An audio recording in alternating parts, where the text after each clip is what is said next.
ఈ పీఠం వారికి, అమ్మవారి అనుగ్రహానికి, ఆ తల్లికి, మా గార్డు గారికి, మా బాపురాజు గారికి, మొత్తం ఇక్కడ వాళ్ళందరికీ కూడా హృదయపూర్వకమైన కృతజ్ఞతలు తెలియజేసుకుంటూ, ఇంతసేపు ఇక్కడ బాసన పట్టేసి కూర్చుని వినారే, నేను ఇంతసేపు కూర్చోలేను, కాళ్ళు కింద పెట్టుకుంటే తప్ప లాభం లేదు అని వీరికి అందరికీ కూడా కృతజ్ఞత అంజలి సమర్పణ చేసుకుంటూ, స్వస్తి ప్రజాభ్య పరిపాలయంతాం న్యాయేన మార్గేణ మహీషా గోబ్రాహ్మణేభ్య సోమస్తు నిత్యం లోకాః సమస్తాః.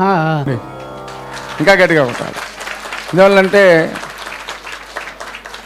డాక్టర్ ధూళిపాల మహాదేవమణి గారు ఎన్నెన్నో శాస్త్రాలు చదివి వాటిలో ఉండేటువంటి మనకి ఇక్కడ ఉన్నటువంటి విధానాలు, ఇప్పుడు ఉండేటువంటి విధి విధానాలు ఎలా ఉన్నాయి, శాస్త్రంలో ఏం చెప్పారు, శాస్త్రాల్లో చెప్పిన విషయాల ప్రకారంగా లక్ష్మీదేవి ఎలా అయితే మనం ఉంటే ఉంటుంది అనే విషయాలన్నీ కూడా అటు దేవీ భాగవత పరంగా, ఇటు శ్రీ విభూతుల పరంగా, అలాగే అమ్మవారి యొక్క కనకధారాస్తవం పరంగా కూడా ఎన్నెన్నో విషయాలు చెప్పారు.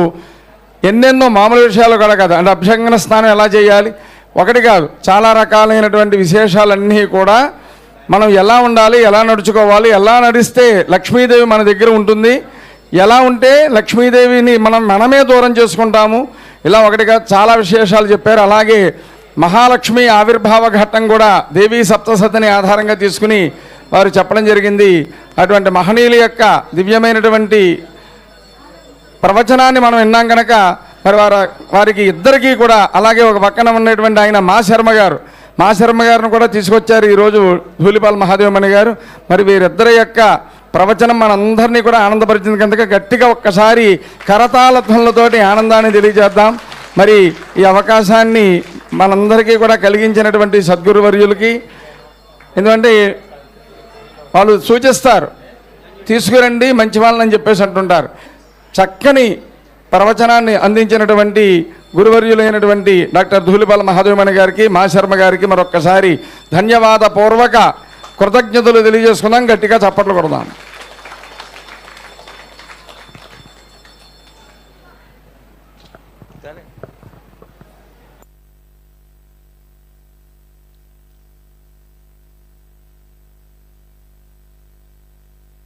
दुरितं हरा दुं दुर्गे दुरितं हरा दुं दुर्गे दुरितं हरा दुं दुर्गे दुरितं हरा. సద్గురుడు మన చేత ఉదయం నుంచి మహాలక్ష్మి స్వరూప విజయదుర్గాదేవికి అర్చన చేయిస్తూ మనందరం ధన్యులు చేస్తున్నారు. ఈ శరన్నవరాత్రిలో భాగంగా మనం అనేక మంది విశేష పండితుల్ని, బేతవల్ల బ్రహ్మ గారు, మహాదేవమణి గారు, గరికపట్టిన నరసింహారావు, కడిమెళ్ళ వరప్రసాద్ ఇత్యాది పెద్దలను అందరినీ తీసుకొచ్చి ఇక్కడ వారి ప్రవచనాలు వింటూ మనం ధన్యులం అవుతున్నాం. ఈరోజు మాకు మా మహాదేవమణి గురించి చెప్పాలంటే గురువుగారికి మాకు దశమగ్రహం. మహాదేవమణి అంటే మణి అంటే మహాదేవుడి యొక్క ఆభరణం ఏమిటంటే పాము. మా అమ్మాయి అన్నపూర్ణ పాలిట, నా పాలిట, గురువుగారి పాలిట పాములా బుసలు కొడుతూ ఉంటాడు ఆయన ఎప్పుడు. అది ఆయన విశేషం. ఆయన గురించి మనందరికీ చాలా బాగా తెలిసి అంతటి పండితులు. ఈరోజు మరొక మహనీయ వ్యక్తిని మనకు తీసుకొస్తున్నాను. తెలుగు సాహిత్య రంగానికి విశేషమైన ప్రతిభ ఉంది. అందులో ఆ సాహితీ రంగంలో మనం చేసుకున్న పుణ్యం భాగ్యం ఏమిటంటే అవధాన ప్రక్రియ అన్నది, ఆసు కవిత్వం అన్నది, ఈ కవిత్వం అన్నది చాలా విశేషం ఒక తెలుగు భాషలోనే ఉంది. ఈ అవధాన ప్రక్రియలో జగత్ప్రఖ్యాతి పొందిన వ్యక్తులు కొప్పలపు కవులు. అలాగే వారి ఆసు కవిత్వం చెప్పాలంటే గంటకి 500 పద్యాలు సునాయాసంగా చెప్పేసిన వ్యక్తులు. వారు చెప్పిన కవిత్వం సుమారు ఒక 10 లక్షల పద్యాలైనా ఉంటాయి. కానీ ఆ రోజుల్లో ఈ ప్రింట్ మీడియా, ఎలక్ట్రానిక్ మీడియా లేకపోబట్టి అవన్నీ కాలగర్భంలో కలిసిపోతున్నాయి. అలాంటి సందర్భాల్లో దొరికినంత వరకు వారి సాహిత్యాన్ని సేకరించి వారి దౌహిత్రులు శ్రీ మాశర్మ గారు, మాచవరం వెంకట సుబ్బరాయ మారుతి సుబ్బరాంశర్ వారు అసలు పేరు. కానీ మాశర్మగా వారు హైదరాబాద్లో స్థిరపడి టీవీ జర్నలిస్ట్ గాను, జర్నలిస్ట్గాను, టీవీ కాలమిస్ట్గాను 35 సంవత్సరాల నుంచి హైదరాబాద్లో ఈ రంగానికి సేవ చేస్తూ వారి తాతల పేరుతోటి గుంటూరులో కొప్పలపకవల కళాపీఠము అనే ఒక సంస్థను స్థాపించి ప్రతి సంవత్సరం ఆ సంస్థ వార్షికోత్సవాలు చేస్తూ ప్రముఖ అవధానులు, పండితులు, కవులు, కళాకారులు, సాహితీవేత్తలు వీళ్ళందరినీ తీసుకొచ్చి వారి చేత అనేక విశేష కార్యక్రమాలు చేస్తూ గుంటూరులో చాలా పెద్ద సభ నిర్వహిస్తూ వారి తాతల మీద ఉన్న భక్తిని ఆయన ఆ రకంగా చాటుకుంటున్నారు. అట్టి మహాశర్మ గారు ఈ కొప్పలపు గౌలు చెప్పిన విషయంలో వారి దౌహితుడు వీరు. ఆ కొప్పలపు గౌల సాహితీ సంప్రదాయం వారు తీసుకుని ఎక్కడెక్కడ ఉన్న సంప్రదాయం తీసుకొచ్చి దాన్ని గ్రంథరూపంలోకి తీసుకొచ్చి ప్రజలకు ఈ రోజులో అందుబాటులోకి తీసుకొచ్చారు. మా మేస్టర్ మోహన్ కానీ, గరిపట్న నరసింహారావు కానీ మేము కొప్పలపు గౌల సాహిత్యం చాలా వృద్ధిలోకి వచ్చాము అని చెప్పేసి చెప్తూ ఉంటారు. అలాంటి మహనీయ వ్యక్తిని గురించి, మహనీయ వ్యక్తులను మనకి ఇప్పటికీ మనలో జీవింపజేస్తున్న మహాశర్మ గారికి ధన్యవాదాలు చెప్తూ వారిని ఈరోజు ఉపన్యాసం కోరుకుంటున్నాను.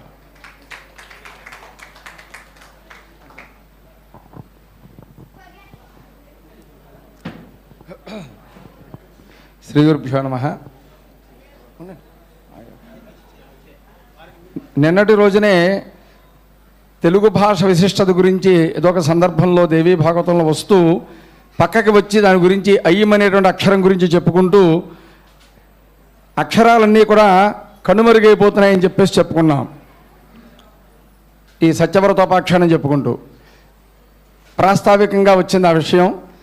సరే, ఈ రోజున ఆ తెలుగు భాషని సంరక్షించేందుకోసం చాలా రకాలుగా కొన్ని పీఠాలు ఈ తెలుగు భాష అభివృద్ధి కోసమై చాలా కష్టపడుతున్నాయి. అందరికీ కూడా తెలుగు అనేది పంచాలి, తెలుగు సాహిత్యం అందరికీ కూడా తెలియాలనే ఉద్దేశంతోనే చాలా రకాలుగా అందరూ కూడా ఇష్టముతో చాలా ఆనందించాలని చెప్పేసిన ఉద్దేశంతో ఏర్పాటు చేస్తున్నారు. అటువంటి కోపకు చెందినటువంటి వాళ్ళలో కొప్పరపు కవులు యొక్క పీఠం అని చెప్పేసి మనం చూస్తూ ఉంటాం. మీరందరూ యూట్యూబ్లో చూసే ఉంటుంటారు. ఎప్పుడైనా సరే చూసినట్లయితే కొప్పరపు కవుల పీఠం అని కొట్టినట్లయితే యూట్యూబ్లో అందరికీ వస్తాయి. వారిద్దరూ కూడా అక్కడ కూర్చుని ఉంటూ ఉంటారు. కొప్పరపు కవులు వారు సోదరులు. వారు అవధాన రంగంలో చాలా గొప్ప ప్రతిభ కలివారు. అంటే అవధానం గురించి మీకు ముందుగా తెలియలేదు కనుక ఇక్కడ ఉన్న వాళ్ళందరికీ కూడా ఈ ప్రవచనాలు, తర్వాత ఈ సాహిత్యం, వీడి గురించి ప్రవచనాలు మాత్రమే తెలుసు, పురాణాలు తెలుసు, కానీ అవధానాల గురించి తెలియదు కనుక అవధానాలు అంటే మనందరికీ కూడా తెలుసు. మనకి గరికపాటి నరసింహారావు గారు అవధాని గారు వస్తూ ఉంటారు. అలాగే ధూళిపాల మహాదేవమణి గారు ప్రసిద్ధ అవధానులు. మీరందరూ కూడా ఈ అవధానంలో అష్టావధానం అని చెప్పేసి 8 రకాల విన్యాసాలతో చేసే ఒక ప్రక్రియ అంటారు. దాన్ని సాహితీ ప్రక్రియ. ఇది తెలుగు భాషలో మన సొత్తు అన్నమాట. ఇంకా ఏ భాషలోనూ లేదు, ఎవరూ కూడా చేయలేరు. అటువంటిది మన తెలుగు భాషలో ఒక గొప్ప సొత్తు ఈ అవధానం. లలిత కళలో ఒక భాగం అది. అదిగో అటువంటి అవధానంలో ఒక భాగం ఉంటుంది. అంటే చాలా ఉంటాయి దాంట్లో. సమస్య అని, దత్తపది అని, వర్ణన, నిషిద్ధాక్షరి, పురాణాంశము, న్యస్తాక్షరి, అలాగే ఆసుక, ఈ రకంగా అప్రస్తుత ప్రసంగం ఇలా ఉంటూ ఉంటాయి. దాంట్లో ఒక భాగంగా ఆసువు అని చెప్పేసి చెప్పుకొచ్చారు. ఆసువు అంటే అర్థం ఏంటయ్యా అంటే అప్పటికప్పుడు ఏదైనా ఒక విషయం అడిగితే దాని గురించి వెంటనే చెప్పేయడం అన్నమాట. ఇంకా ఆలోచన అంటూ ఉండదు. సమస్య అనుకోండి, ఏదో సమస్య ఇస్తారు. ఆ సమస్యని దృష్టిలో పెట్టుకుని ఏది ఎలా ఉంటుందో ఛందోబద్ధంగా నియమం చేసుకుంటూ చెప్పాలి. అది సమస్య అయితే అక్కడ ఆలోచించవచ్చు. కానీ ఆసు అలా కాదు.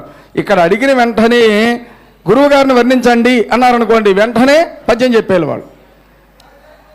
ఇప్పుడు మనందరం పీఠంలో ఉన్నాం, మాకు మా ఘాట్ గురువు గారు కావాలి, వెదురుబాగ ఘాట్ గారిని వర్ణించండి అని అన్నారనుకోండి, వెంటనే పద్యం వచ్చేయాలి. అంతే తప్ప ఆలోచించకూడదు. అది సమస్య. మిగతా చోట్ల అయితే ఉంటుంది కానీ ఆసులో మాత్రం ఉండదు.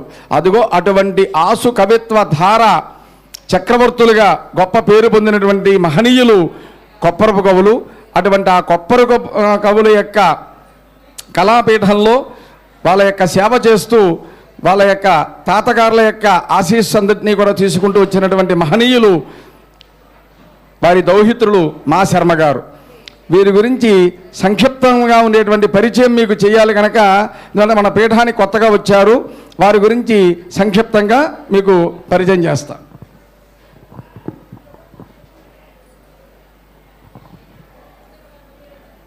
పేరు మా శర్మ గారు, మాచవరం వెంకట చెంచురామ మారుతి సుబ్బరాయ శర్మ గారు. తల్లిదండ్రులు వెంకట సుబ్బమ్మ, చెంచు వెలకొండరాయుడు. పుట్టుక 29/11/1967 నరసరావుపేట, గుంటూరు జిల్లా. వీరి యొక్క విద్యాభ్యాసం సైన్సు, సాహిత్యంలో పట్టభద్రత. ఇక ఈయన వృత్తి ఏమిటి అంటే జర్నలిస్టు, కాలమిస్టు, టీవీ హోస్ట్. ఇంకా నేపథ్యం 3.5 దశాబ్దాల నుంచి మీడియా రంగం.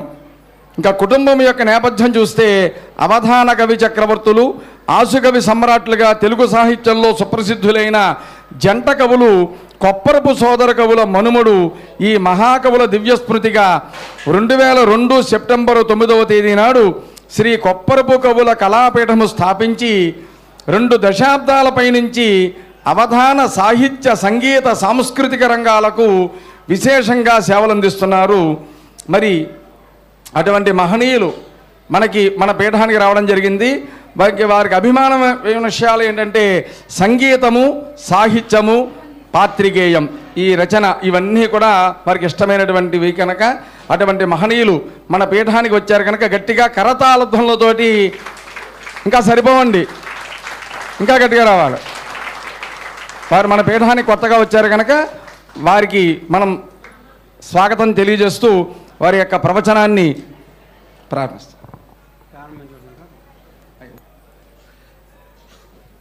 సభకు నమస్కారం. ఆడియో మైక్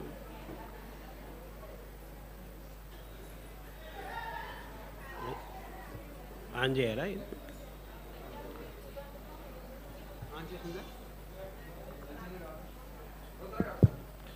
హలో హలో, ఓకేనా? ఇప్పుడు వినిపిస్తుంది.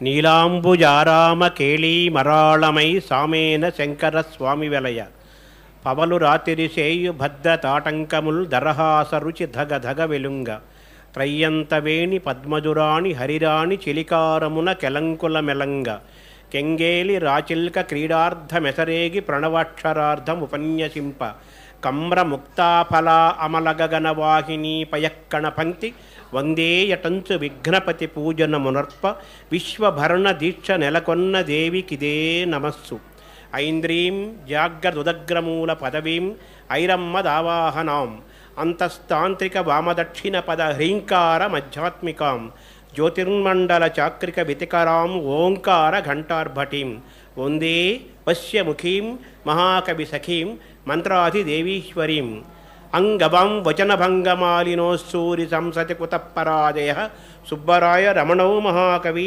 వెంకటో యవయో ద్వయో పుర. సభకు పునః నమస్కారము. ఈ నవదుర్గా, ఈ దుర్గా మహోత్సవాల సందర్భంలో కొప్పరపు సోదర కవుల ఉపాస్య దైవతములైన హనుమత్స్వామి, దుర్గాదేవి వారి ఆశీస్సులతో విజయదుర్గా దేవి యొక్క సన్నిధిలో, స్వామివారి పీఠాధిపతి గాడ్గారి యొక్క సన్నిధిలో ఈరోజు కొప్పరపు సోదర కవుల గురించి, కొప్పరపు అవధానాల గురించి, కొప్పరపు కవులకి దుర్గాదేవికి ఉన్న అనుబంధం గురించి మనం మాట్లాడుకునే ప్రయత్నం చేద్దాము. నాది ప్రవచనము కాదు, ఇది అమ్మవారి గుడిలో, విజయదుర్గ అమ్మవారి గుడిలో గాడుగారి పీఠాధిపతి గారి సన్నిధిలో చేసే ఒక అక్షరార్చనగా భావిస్తూ ప్రారంభిస్తున్నాను. కొప్పరపు సోదర కవులులో ఇద్దరన్నమాట ప్రముఖంగా. పెద్ద ఆయన పేరు కొప్పరపు వెంకట సుబ్బరాయ కవి, రెండో ఆయన పేరు కొప్పరపు వెంకట రమణ కవి. గుంటూరు జిల్లా పలనాడు ప్రాంతంలో, కొండవీడు ప్రాంతంలో కోటప్ప కొండకు దగ్గరలోనే వాళ్ళ ఊరు కొప్పరం అనే గ్రామంలో వాళ్ళు జన్మించారు ఇద్దరు. సుబ్బరాయ కవి గారు, వెంకట సుబ్బరాయ కవి గారు 1885లో జన్మించారు. 1932లో పరమపదించారు. కేవలం 46 సంవత్సరాలు మాత్రమే వెంకట సుబ్బరాయ కవి గారు జీవించారు. రెండవ వారు వెంకట రమణ కవి. వారు 1887లో జన్మించారు. 1942లో వారు పరమపదించారు. అంటే 55 సంవత్సరాలు మాత్రమే వారు జీవించారు. అయితే అన్నగారు తనకంటే ముందు 10 సంవత్సరాల ముందే వెళ్ళిపోవటం వల్ల అన్నగారు వెళ్ళిపోయిన తర్వాత అన్నలేని సన్నిధిలో ఇక కవిత్వం నేను చెప్పకూడదు, అక్షరంని అమ్మకే ఉపాసించాలి, అమ్మకే అంకితం చేయాలని వారు కవితామయమైన అస్త్ర సన్యాసం చేసి పూర్తిగా అన్నగారిని అమ్మగారంటే దుర్గమ్మని తలుచుకుంటూనే రమణ కవి గారు 1952 వారు అమ్మలో కలిసిపోయారు. కొప్పరపు సోదర కవుల గురువులు, మొట్టమొదటి గురువు వారి తండ్రి గారు, తర్వాత గురువులు నేటి కుర్తాళ పీఠాధిపతి శ్రీ సిద్ధేశ్వరానంద భారతీ స్వామి వారి ముత్తాత గారు పోతరాజు రామకవి గారు కొప్పరపు సోదర కవులకు అవధాన విద్యా గురువు. కొప్పరపు కవుల ఊరి పేరు కొప్పరము. దానికి కొంచెం దూరంలోనే సిద్ధేశ్వరానంద భారతీ స్వామి పూర్వాశ్రమ డాక్టర్ ప్రసాదరాయ గురుపతి గారి ఊరు ఏల్చూరు. ఆ ఊరి పేరు ఏల్చూరు. ఆ ఏల్చూరు కొప్పరపు కవులకి మాతామహుల గ్రామము మరియు అవధాన విద్యాపీఠము. అక్కడే పోతరాజు రామకవి గారి సన్నిధిలో వారి దగ్గర అవధాన విద్యాభ్యాసం చేసి తర్వాత అదే సమయంలో నరసరావుపేటలో రామడుగు రామకృష్ణ శాస్త్రి గారని మహాపండితులు ఉండేవారు. వారి దగ్గర కొప్పరపు సోదర కవులు సంస్కృత విద్యాభ్యాసం చేశారు. ఇలా సంస్కృత విద్యాభ్యాసం నరసరావుపేటకు చెందిన రామడుగు రామకృష్ణ శాస్త్రి గారి దగ్గర సంస్కృత విద్యాభ్యాసం చేసి పోతరాజు రామకవి గారి దగ్గర అవధాన విద్య ప్రారంభం చేసి వారి దగ్గర ఆ విద్యాభ్యాసం చేసి తండ్రి గారి సన్నిధిలో అలా వారి విద్యాభ్యాసం ప్రారంభమైంది. ఇందులో ఇది విజయదుర్గాపీఠము. దుర్గమ్మకి కొప్పరపు సోదర కవులకి ఉన్న అనుబంధం కాదు. దుర్గమ్మ వేరు, దుర్గ వేరు, కొప్పరపు కవులు వేరు కాదు. దుర్గయే కొప్పరపు కవులు, కొప్పరపు కవులే దుర్గ. ఒకటే శరీరం. కొప్పరపు కవులు కేవలం దుర్గాదేవి హనుమత్ ఉపాసకులు భక్తులు కాదు. దుర్గాదేవి హనుమత్ అంశ కొప్పరపు సోదర కవులు. అందుకే వారి కవిత్వంలోని వేగానికి మూలము సర్వము ఆంజనేయ స్వామి. కొప్పరపు కవుల వైభవానికి తేజానికి సర్వము మూలము దుర్గాదేవి. ఆ దుర్గాదేవి హనుమత్ స్వామి ఇద్దరూ ఒకటైతే అది కొప్పరపు సోదర కవులు. అలా వారు ఉపాసనా బలంతో దైవ బలంతో దైవమే తామే దైవంగా భావించి జీవించిన వారు. కవిత్వాన్ని వాళ్ళకున్న ప్రతిభని అదేదో అమ్మకపు వస్తువుగానో కీర్తికి మెట్టుగానో భావించకుండా పూర్తిగా వాళ్ళకున్న ప్రతిభని అమ్మవారికి అర్చనగా భావించి తరించిన వాళ్ళు కొప్పరపు సోదర కవులు. సోదర కవులలో పెద్దవారైన వెంకట సుబ్బరాయ కవి గారికి తన 5వ ఏట దుర్గాదేవి బీజాక్షరాలు రాసింది.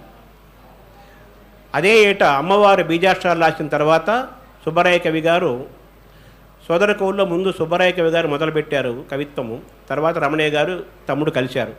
సుబ్బరాయ కవి గారికి దుర్గాదేవి 4 పైన బీజాక్షరాలు రాసిన తర్వాత వారు కవిత్వం అల్లడం ప్రారంభించారు. 5వ ఏటనే సుబ్బరాయ కవి గారు కవిత్వం చెప్పారు. చెప్పింది ఎవరిపైనంటే హనుమత్ స్వామి, ఆంజనేయ స్వామి పైన హనుమత్ కవచ రూప నక్షత్రమాల అని 27 పద్యాలతోటి కొప్పరపు సుబ్బరాయ కవి గారు దుర్గమ్మ అనుగ్రహంతో ఆమె అక్షర భిక్షతో హనుమంతునికి అర్చన చేస్తూ ఆయన కవితా ప్రస్థానం ప్రారంభించారు. 8 ఏళ్ల వయసు రాకముందే శతకాలు అల్లడం, 12 ఏళ్ళు నిండకముందే అష్టావధానాలు చేయటం, 16 ఏళ్ళు రాకముందే శతావధానాలు చేయటం, 20 ఏళ్ళు చేరకముందే ఘడియకు అంటే ఘడియ అంటే 24 నిమిషాలు, 24 నిమిషాలకి 300 పద్యాల వేగంతో ఆసువుగా కావ్యాలు నిర్మించటము వెంకట సుబ్బరాయ కవి గారు ప్రారంభించారు. తర్వాత తమ్ముణ్ణి వెంకట రమణ కవిని కలుపుకొని ఇద్దరు సోదర కవులుగా వారి యొక్క కవితా ప్రస్థానం ప్రారంభించి పలనాడులో కొండవీడులో ప్రధానంగా వాళ్ళు నరసరావుపేటలోని పాతూరి ఆంజనేయ స్వామి దేవాలయంలో వారు మొట్టమొదటి అవధానం చేసి అక్కడ నుంచి అటు గద్దవాలు ఇటు చెన్నపట్టణం అన్నట్టుగా మహారాష్ట్ర కర్ణాటక మొత్తం పల్లి పట్టణ రాష్ట్ర సీమల సభాభాగములందింతకున్ మల్లీ సూన మరందసార కవితా మహాత్యమును గుర్చి విద్వల్లోక భ్రమర ప్రమోద రుచులను ఒప్పందిచ్చితీవు అట్లే నేడు రంజిల్లంజేయమున్ నేడు నాగనుప గోష్ఠిన్ రాజరాజేశ్వరి. ఇది కొప్పరపు సోదర కవులు వాళ్ళ ప్రతి ఆశ కవిత్వ సభలో అవధాన సభలో తొలిగా దుర్గాదేవిని ఆంజనేయ స్వామిని తలుచుకొని అక్షర పూజ చేసిన తర్వాతనే వారు సభను ప్రారంభించేవారు. ఇప్పుడు నేను చదివిన పద్యము పల్లి పట్టణ రాష్ట్రసీమల సభాభాగములందింతకున్ మల్లీసూన మరందసార కవితా మహాత్యమును గూర్చి విద్వల్లోక భ్రమర ప్రమోద రుచులను ఒప్పందిచ్చితీవు అట్లే రంజిల్లంజేయము నేడు నాగనృప గోష్ఠిన్ రాజరాజేశ్వరి అని అమ్మవారిని తలుచుకున్నారు. ఇది పంగిడిగూడెం అనే గ్రామంలో ఒక సంస్థానంలో రాజా బొమ్మదేవర నాగమ్మ నాయుడు సంస్థానంలో వారు శతావధానం ప్రారంభిస్తూ తల్లి పల్లెలు పట్టణాలు రాష్ట్రసీమలు రాజధానులు అన్ని చోట్ల మాతో పలికించి మా నార్కులపై నువ్వు నివసించి మమ్మల్ని చరితార్థుల్ని చేశావు, మమ్మల్ని కవితామయం చేశావు.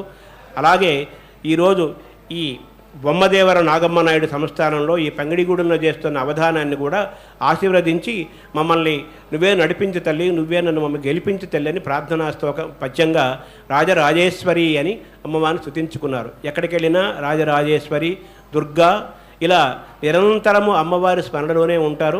సుబ్బరాయ కవి గారు 46 ఏళ్ల వయసులో వెళ్ళిపోయారని ప్రారంభంలో చెప్పాను కదా. వారు వెళ్ళిపోయేటప్పుడు కూడా మంచం మీద ఉండి కూడా నిరంతరము దుర్గా దుర్గా దుర్గా దుర్గా దుర్గా అని ఇదే నామస్మరణతో వారు సుబ్బరాయ కవి గారు తన శరీరాన్ని వదిలేశారు.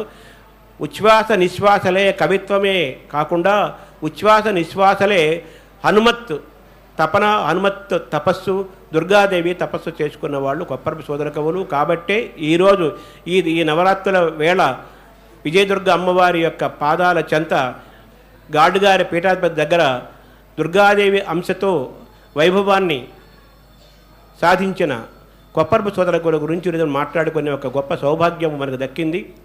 విజయదుర్గ స్వామివారి యొక్క ఆశీస్సుల బలము, పీఠాధిపతి వారి యొక్క మహిమ వల్లనే ఒక గొప్ప, మీ ఎవరికి తెలియని ఒక గొప్పది కార్యక్రమం ఇక్కడ జరిగింది. అదేంటంటే కొప్పరపు సోదర కవులు ఎక్కడో పలనాడు ప్రాంతం వారు, కొండవీడు ప్రాంతం వారు. ఇప్పుడంటే నేను పీఠం పెట్టిన తర్వాత కొంత తెలుస్తోంది మీకు, చాలామంది మర్చిపోయారు వాళ్ళని సోదర కవులని.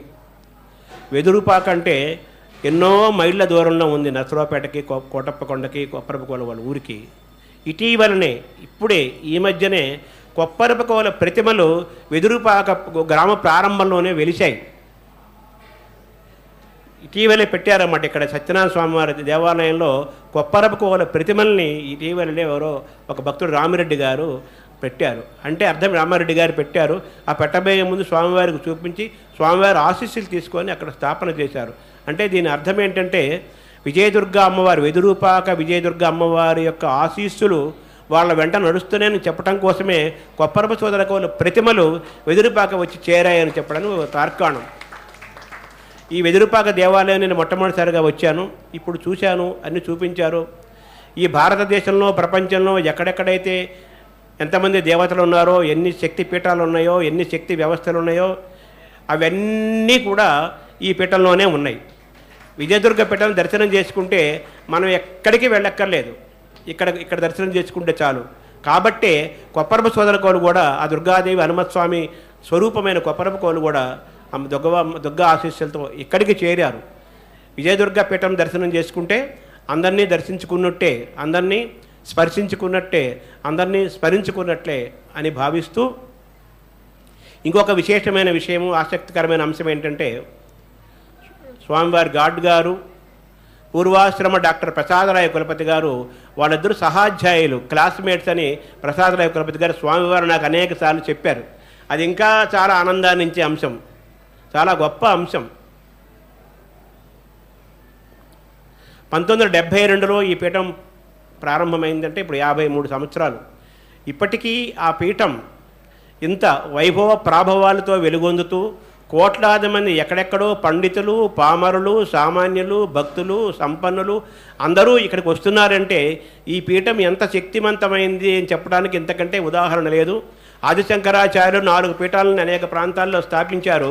ఇది ఆదిశంకరాచార్యుల యొక్క దివ్య ఆత్మతోటి ఒక పంచమ వేదమై పరుగు భారత సంహితం అంటారు కదా, 4 వేదాలు ఉంటే భారతాన్ని పంచమ వేదం అంటారు కదా.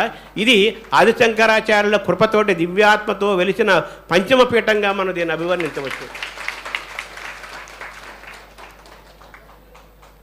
స్వామివారిని దర్శనం చేసుకున్నా, గాడ్ గారిని స్మరించుకున్నా, అమ్మను తలుచుకున్నట్టే. వాళ్ళు చిరంజీవులు. చాలాసార్లు వారి గురించి నేను విన్నాను, కానీ ఇప్పుడు నాకు దర్శనం చేసుకునే సౌభాగ్యం నాకు దక్కింది.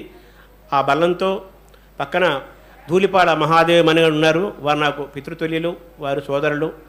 అవధాన విద్య అనేది కేవలం తెలుగువారికే చెందింది. పద్యం తెలుగువాడి ఆస్తి, అవధానం తెలుగువారి సంతకం. అటువంటి అవధాన విద్యని జగజ్జేగీయంగా గజారోహణాలు చేసి ఏనుగు అంబారీపై పల్లకీలో ఊరేగించిన వాళ్ళు కొప్పరపు సోదర కవులు, తిరుపతి వెంకట కవులు. వారి ప్రతినిధిగా, వారి వారసులుగా ధూళిపాల మహాదేవమణి గారు వారు స్వయంగా తాను అవధానాలు చేయగలిగి అవధానాలు చేయకుండా అవధానాలు తయారు చేస్తున్నారు. అంటే ఇది గొప్ప త్యాగము, గొప్ప యోగము, గొప్ప వైభవము. ఎవరికి వాళ్ళు తమ విద్యా ప్రదర్శన చేసుకునే వాళ్ళు చాలామంది ఉంటారు, కానీ తన ప్రదర్శన చేయకుండా శిష్యులను తయారు చేసి ఆ సరస్వతి యొక్క వారసత్వాన్ని, అవధాన వారసత్వాన్ని నిలబెడుతున్న వారు ఈ భూమిపైన చాలా చాలా తక్కువ మంది. ఈ తరంలో ఏకైక వ్యక్తిని చెప్పచ్చు. ఇంతమందిని అవధాన తయారు చేసిన వారు ఎవరు లేరు. కడిమెళ్ళ వరప్రసాద్ గారు కొంతమందిని తయారు చేశారు, అలాగే రావూరి వెంకటేశ్వర గారు కొంతమంది తయారు చేశారు. కానీ ఈ తరంలో ఇంతమందిని, ఇంత విద్యార్థుల్ని, ఎక్కడ అమెరికాలో చదువుకుండే వాళ్ళని ఇంతమందిని విద్యార్థులను తయారు చేసి అవధాన సరస్వతికి శాశ్వతమైన పీఠాన్ని స్థాపించిన వారు ధూళిపాల మహాదేవమణి గారు. వారి సన్నిధిలో వారి పక్కన కూర్చోవటము నాకెంతో బలము. కూర్చొని నా నేర్చిన భంగి కోటిగని తిక్కన గారు అన్నట్లుగా కొప్పరపు సోదర కవుల గురించి నేను చెప్పే ప్రయత్నం చేస్తాను.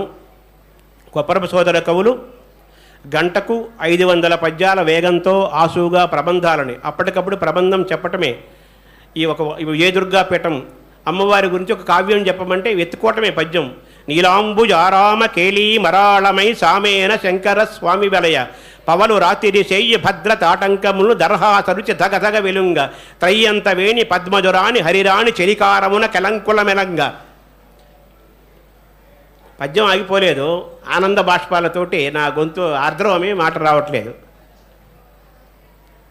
నీలాంబుజారామ కేళీ మరాళమై సామేన శంకర స్వామి వెలయ పవలు రాతిరి శయ్య భద్ర తాటంకములు దర్హాసరుచి ధగధగ వెలుంగ త్రయ్యంత వేణి పద్మజురాని హరిరాణి చెలికారమున కెలంకుల మెలంగ కెంగేలి రాచిల్క క్రీడార్థ మెసరేగి ప్రణవాక్షరార్థం ఉపన్యసింప కమ్ర ముక్తాఫల అమల గగనవాగిని పయక్కణ పంక్తి వందేయటంచు విఘ్నపతి పూజనమునర్ప విశ్వభరణ దీక్ష నెలకొన్న దేవికిదే నమస్సు. ఇంతకంటే 1000 రెట్ల వేగంతో అప్పటికప్పుడు ఆసుగా కవిత్వాన్ని చెప్పిన వాళ్ళు కొప్పరపు సోదర కవులు. ఇప్పుడు నేను చదివిన ఈ పద్యము పార్వతీదేవి స్తుతి.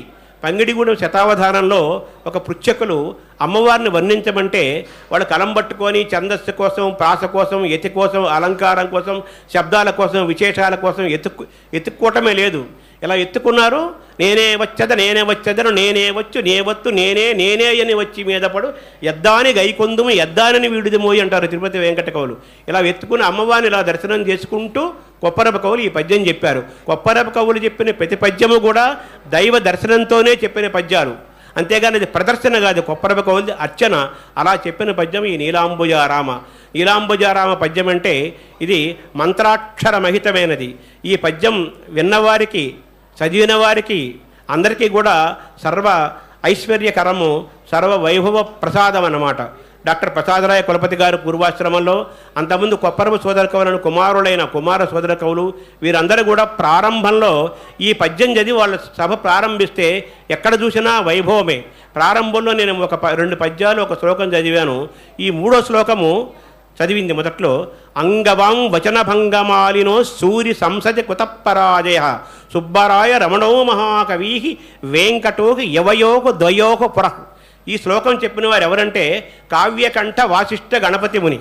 కొప్పరపు సోదర కవుల అనేక సభల్లో ఆ కాలం నాటి మహాకవి పండితులు, మహర్షితుల్యులైన కావ్యకంఠ వాసిష్ఠ గణపతి ముని, బెల్లంకొండ రామారాయ కవీంద్రుడు, ఇటువంటి వాళ్ళు ఎందరెందరో పాల్గొన్నారు. అలా పాల్గొని ప్రత్యక్షంగా కొప్పరపు కవులు అవధానం చేస్తుంటే, ఆసుగా పద్యం చెప్తుంటే, ఆసుగా కావ్యం నిర్మిస్తుంటే, సమస్యాపూరణ చేస్తుంటే, వర్ణిస్తుంటే, దత్తపదిని చెప్తుంటే ఆశ్చర్య చెగుతలై సంభ్రమాశ్చర్యంగా ఆనందంతో కావ్యకంఠ వాసిష్ఠ గణపతిముని కొప్పరపు కవులకు ఆశీస్సులుగా అందించిన శ్లోకం అంగవాం వచన భంగమాలినో సూరి సంసది కుతపరాజయ సుబ్బరాయ రమణో మహాకవి వెంకటోకి యవయోగ ద్వయోగ పుర. అంటే కొప్పరపు పేర్లు, కొప్పరపు సోదర కవుల పేర్లు కొప్పరపు వెంకట సుబ్బరాయ కవి, కొప్పరపు వెంకట రమణ కవి. మీ పేర్లలో ముందు వెంకట శబ్దం ఉంది కదా, కాబట్టి మీకు ఎక్కడ కూడా అపచయం అనేది ఎక్కడా ఉండదు, మీరు ఎక్కడికి వెళ్ళినా జయము మీదే అని కావ్యకంఠ వాసిష్ఠ గణపతిముని కొప్పరపు కవులను ఆశీర్వదించారు. అంతేకాదు, ఇప్పుడు నాలాంటి వాళ్ళు మాట్లాడితే అవి మామూలు మాటలు అవుతాయి. ధూళిపాల మహాదేవన్ వంటి వారు మాట్లాడితే అది కవిత్వం అవుతుంది. కొప్పరపు కవులు కావ్యకంఠ వాసిష్ఠ గణపతిముని, బెల్లంకొండ రామరాయ కవీంద్రుడు ఇటువంటి వారు మాట్లాడితే అది దివ్య వాక్కులు అవుతాయి. అలా కొప్పరపు కవులు వాళ్ళ కవిత్వం చెబుతుంటే, అవధానం చేస్తుంటే కావ్యకంఠ వాసిష్ఠ గణపతిముని వారి వాక్ ప్రవాహంలో దివ్యత్వాన్ని, దేవిని, దుర్గని, హనుమత్ స్వామిని, ఒక దైవాన్ని దర్శనం చేసుకున్నారన్నమాట. మీరు మాట్లాడుతుంటే మీది దివ్య వాక్ ప్రవాహము, మామూలు వాక్ ప్రవాహము కాదు, ఇది మామూలు వాక్కు కాదు, మామూలు వాక్కు కాదు, ఇది ప్రవాహము, ఇది వాక్ ప్రవాహము, ఇది దివ్య వాక్ ప్రవాహం అని కావ్యకంఠ వాసిష్ఠ గణపతిముని కొప్పరపు సోదర కవులను ఆశీర్వదించారు. కావ్యకంఠ వాసిష్ఠ గణపతిముని అంటే తెలిసిన వాళ్ళు కూడా తక్కువైపోతున్న కాలంలో మనం ఈరోజు ఉన్నాం. కావ్యకంఠ వాసిష్ఠ గణపతిముని అంటే మహాకవి, మహర్షి, సాక్షాత్ గణపతి స్వరూపం. రమణ మహర్షి పేరు ఇప్పుడు మనం బాగా వింటున్నాం. ఆ రమణ మహర్షికి ఆ పేరు పెట్టిన వారు కావ్యకంఠ వాసిష్ఠ గణపతిముని. కపాల భేదనం కావ్యకంఠ వారికి కపాల భేదనం జరిగిన తర్వాత 30 ఏళ్ల పైగా గొప్ప వెలుగుతో జీవించిన వారు కావ్యకంఠ వాసిష్ఠ గణపతిముని. కలకత్తాలో, పశ్చిమ బెంగాల్లో ఒక 100 సంవత్సరాల క్రితం నవద్వీపం అనే ఒక పెద్ద విద్యాపీఠంలో పెద్ద పోటీ జరిగితే మహామహా పండితుల్ని, జ్ఞానవృద్ధుల్ని, వయోవృద్ధుల్ని ఓడించి ఆసువుగా కావ్యం చెప్పి సంస్కృతంలో సమస్యాపూరణ చేసి కావ్యకంఠ అనే బిరుదులు పొందినవారు కావ్యకంఠ వాసిష్ఠ గణపతిముని. బెల్లంకొండ రామారాయ కవీంద్రుడు అంటే వారిది పలనాడు ప్రాంతం, కొప్పరపుకోల ఊరు దగ్గరే వారు అపర ఆదిశంకరాచార్యులు అంటారు. బెల్లంకొండ రామారాయ కవీంద్రుడు అంటే వారు కూడా కేవలం 32 ఆదిశంకరాచార్యులు 32 సంవత్సరాలు మాత్రమే భౌతికంగా ఈ భూమిపై ఉంటే, బెల్లంకొండ రామారాయ కవీంద్రుడు కూడా 32 సంవత్సరాలు మాత్రమే జీవించి శతాధికంగా సంస్కృత వాంగ్మయాన్ని లోకానికి అందించి భగవద్గీతకు వ్యాఖ్యానం రాసి ఆదిశంకరాచార్యులు అనేక కృతులకు భాష్యం రాసి ఆ ఆదిశంకరాచార్యులు కలిసిపోయిన వారు బెల్లంకొండ రామారాయ కవీంద్రుడు. వీరందరూ కూడా కొప్పరపు సభల్లో పాల్గొన్నారు. కొప్పరపు కవులు వాళ్ళని ఒకరు అడిగారు ఒక సభలో, కొప్పరపు కవుల ద్వారా మనం ఏమి నేర్చుకోవాలి, ఏమి తెలుసుకోవాలి అంటే, మీకు ఇంతటి వైభవము, ఇంతటి ప్రాభవము, ఇంత ప్రతిభ ఎలా సాధ్యమైంది అని ఒక అవధానంలో ఒక పృచ్ఛకులు కొప్పరపు కవులను అడిగారు. అప్పుడు వాళ్ళు ఇలా చెప్పారు: తనకన్నా పెద్దలవు ఘనమతులను గాంచి గౌరవించిన పుణ్యకర్మం ఒకటి, తనకన్నా పెద్దలవు ఘనమతులను గాంచి గౌరవించిన పుణ్యకర్మం ఒకటి, తల్లిదండ్రుల కన్నా దైవముల్లేరంచు గణుతు చేసిన పుణ్యకర్మం ఒకటి, విద్యార్థులకు అర్హ విద్యలను ఎరిగించిన పుణ్యకర్మం ఒకటి, అలా శారదాదేవిని అతిభక్తి గొల్చుచూ కైజోతలుడి పుణ్యకర్మం ఒకటి, కలసి మెలసిన ఈ భువి కలుగువేళ ఆసు కవనంబులభించునందురు అట్టి కవితయ్యన మాట మాత్రంబే చౌల గురిసి సరసులకు వశ్యమంత్రమై సౌరినించు. ఈ ప్రతిభకు కారణము, ఈ వైభవానికి కారణం ఏంటంటే, తనకన్నా పెద్దలవు ఘనమతులను గాంచి గౌరవించిన పుణ్యకర్మం ఒకటి. తమకంటే పెద్దవారు కనిపించగానే, విద్యాపరంగా కానీ వయసులో కానీ పెద్దవారు కనిపిస్తే వాళ్ళని గౌరవించటము అనే ఒక పుణ్యకర్మం వల్ల, విద్యార్థులకు అంటే అర్హులైన విద్యార్థులకు అర్హమైన విద్యను బోధించిన పుణ్యకర్మం వల్ల, తల్లిదండ్రుల కంటే వేరే దైవం లేరు, తల్లిదండ్రులే దైవము అని భావిస్తూ తల్లిదండ్రుల్ని పూజ చేసే పుణ్యకర్మం వలన, నిరంతరము నిత్యము ఉచ్ఛ్వాస నిశ్వాసలో ఆ శారదామాతని, ఆ సరస్వతిని, ఆ దుర్గని, ఆ అమ్మవారిని తపిస్తూ ఉండే పుణ్యకర్మం వల్ల, ఇన్ని పుణ్యకర్మల వల్ల మాకు ఈ అదృష్టం కలిగింది, ఈ వైభవం దక్కింది, ఈ ప్రాభవం వచ్చిందని చాలా వినయంగా చెప్పుకున్నవారు కొప్పరపు సోదర కవులు. అలాగే తిరుపతి వెంకట కవులు ఏనుగు నెక్కినాము, ధరణీంద్రుల మొక్కగా నిక్కినాము, సన్మానములందినాము, ఎవ్వారిని లెక్క పెట్టగానే ఒక పద్యం చెప్తారన్నమాట. ఇదే ప్రశ్న ఒక పృచ్ఛకుడు కొప్పరపు కోళ్ళు అడిగితే వారేం చెప్పారంటే, ఏ అంబ బిరుదంబునిప్పించే తొలిదొల్త మడికొండ భూపాల మౌళి చేత, ఏ దేవి జయఘంటికాదులనిప్పించే మద్రాసు బుధ శిరోమణుల చేత, ఏ తల్లి వెయ్యి నూర్లిప్పించే ఘటికాద్వైని పీఠికా పురాధీసు చేత, ఏ మాత జయకేతు వెత్తంగా పతకంబులిప్పించే పోలవరీసు చేత, ఏ ప్రసువు భుజగేంద్రాది సుప్రసిద్ధ నృపులచే జయబిరుదాదులు ఇయ్యజేసే అట్టి మధుపాస్య శ్రీ శివాబ్జాస్య నేడు కూర్మి తళుకొత్త జయమన గూర్చుగాత అన్నారంటే, ఏ అంబ, ఏ మాత, ఏ దేవి, ఏ తల్లి, ఏ ప్రసువు ఇవన్నీ కూడా అమ్మవారిచ్చింది, ఆ దుర్గమ్మ ఇచ్చిందని అంత వినయంగా చెప్పుకున్నవారు కొప్పరపు సోదర కవులు. కొప్పరపు సోదర కవులు వాళ్ళిద్దరూ కూడా దాదాపు ఒక 25 సంవత్సరాల పాటు 30 సంవత్సరాల పాటు జంటగా వాళ్ళిద్దరూ అవధానాలు చేశారు, ఊరు వారాడు తిరిగారు. కేవలం అవధానాలు చేయటము, ఆసువుగా కావ్యాలు చెప్పడమే కాకుండా వారు ఎన్నో లక్షల పద్యాలు వచించారు, ఎన్నో వేల పద్యాలు రచించారు. అందులో దైవ సంకల్పం అనే ఒక కావ్యం ఉంది, అలాగే సాధ్వీ మాహాత్యం అంటే కుశల నాటకం అదొకటి, అలాగే సుబ్బరాయ శతకము, నారాయణి స్తోత్రము, ఇలా ఎన్నో వాళ్ళు కావ్యాలు, శతకాలు, ప్రబంధాలు ఎన్నో రాశారు. అయితే ఆ కాలంలో ఉన్న పరిస్థితులు కానీ, వాళ్ళు చిన్న వయసులో వెళ్ళిపోవటం, వాళ్ళ పిల్లలందరూ కూడా చిన్నపిల్లలు అయి ఉండటం, ఇలా అనేక కారణాల వల్ల వాళ్ళ లక్షలాది పద్యాలు, వాళ్ళ కావ్యాలన్నీ కూడా మనకు లభించకుండా పోయాయి. ఇప్పుడు ప్రస్తుతం నేను కొప్పరపుకోళ్ళ పీఠం 2002లో పెట్టి ఈ 23 ఏళ్లలో దొరికినంత వరకు వాళ్ళ అవధాన పద్యాలని, వారి కావ్యాలని, వారి శతకాలని సేకరించి ముద్రించాను. నేను పీఠం పెట్టినప్పుడు నా దగ్గర ఒక పద్యం కూడా లేదు. ఈ 23 సంవత్సరాల్లో 1300 పద్యాలను నేను సేకరించాను. వాళ్ళ దైవ సంకల్పం అనే కావ్యాన్ని సంపూర్ణంగా ప్రచురించాము. వాళ్ళు అనేక అవధానాలు చేశారు. అందులో పంగిడిగూడెంలో చేసిన శతావధానం సంపూర్ణంగా లభ్యమవుతోంది. అలాగే సుబ్బరాయ శతకం అనే ఒక శతకం సంపూర్ణంగా దొరికింది. వీటన్నిటినీ కూడా కొప్పరపు కోవలకు సంబంధించిన దొరికినంత వరకు సాహిత్యం మొత్తాన్ని ఇలాంటి మహనీయులతోటి నాలాంటి సామాన్యుడికి అర్థమవటం కోసము ప్రతిపదార్థము, తాత్పర్య విశేష వ్యాఖ్యలతో వ్యాఖ్యా గ్రంథాలు తీసుకొచ్చాము, ఇంకా తీసుకొస్తున్నాము.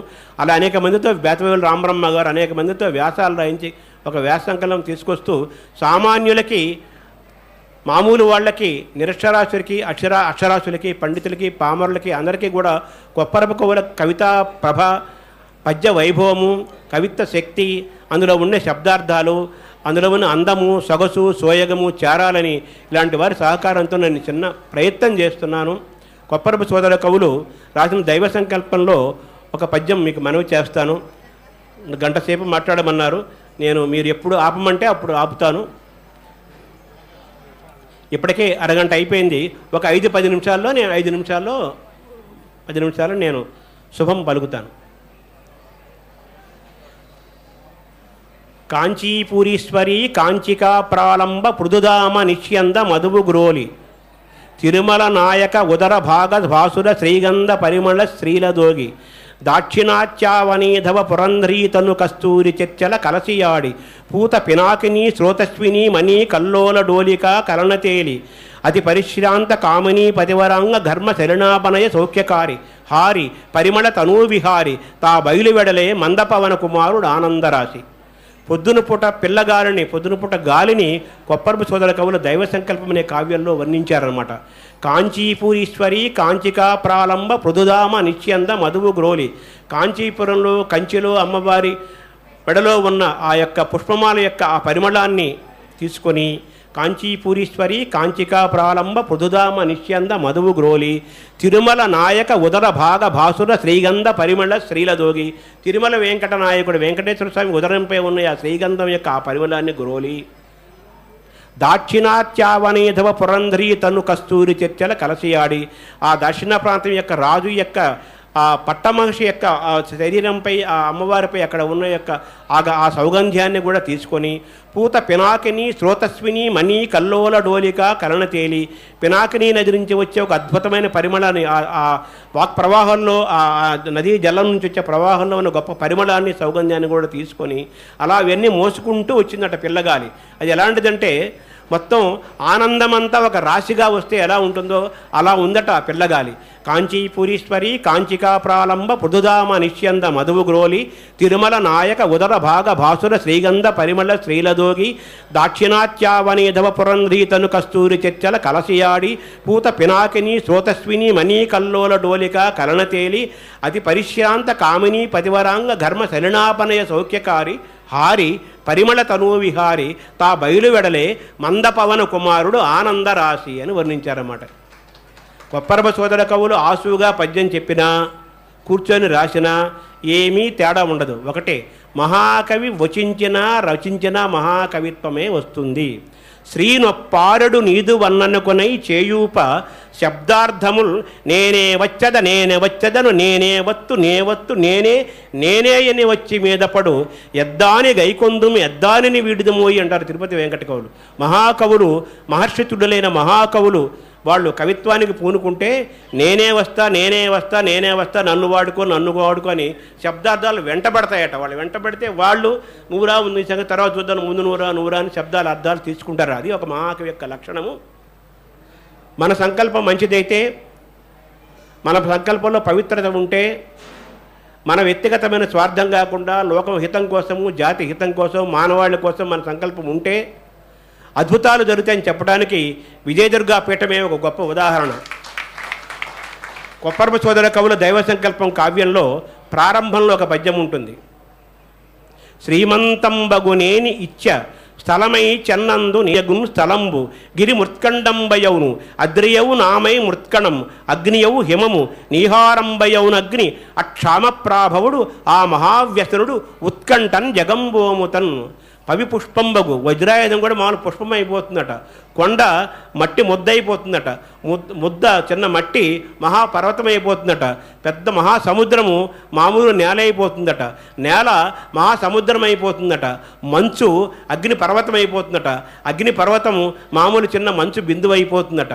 ఆ మహావ్యసనుడు ఈ లోకాన్ని రక్షించడమే మహము యొక్క ఆశీస్సులు మనపై ఉంటే, అది చూస్తూ ఉంటే ఇలాంటి అద్భుతాలన్నీ జరుగుతాయని కొప్పరప సోదర కవులు దైవ సంకల్పం అనే కావ్యంలో వాళ్ళ మొట్టమొదటి పద్యం అది చెప్పారంటే మన ప్రతి సంకల్పము మనది కాదు. అది మనది ఏంటి, మన కారు కావాలి, బిల్డింగ్ కట్టాలి, విల్లాలు కొనాలి, కోటేశ్వరుడు అవ్వాలి, పద్మశ్రీలు అవ్వాలి అనేది మన స్వార్థం. అది సంకల్పం అన్న మాట దానికి వాడడం, కోరిక, అది ఆశ. మహాకవులు, మహనీయులు, మహాత్ములు సంకల్పాలు ఉంటాయి. మన సంకల్పం మహాసంకల్పం అయితే ఈ లోకాన్ని రక్షించడమే మహావ్యసనంగా కలిగిన సత్య స్వరూపము సంకల్పమే, తానే సంకల్పమే సర్వం సిద్ధిస్తాడని చెప్పడానికి కొప్పరప కవుల జీవితము, విజయదుర్గా పీఠం యొక్క ప్రాభవమే ఒక ఉదాహరణంగా మనం గొప్పగా చెప్పుకోవచ్చు.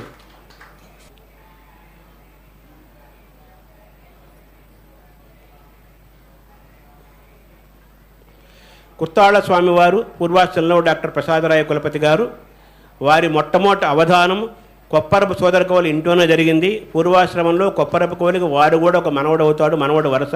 కులపతి గారి మాతామహుల పేరు కొప్పరపు వెంకటరత్న కవి. కొప్పరప సోదర కవులు ఎదురిల్లి అనమాట కొప్పరంలో.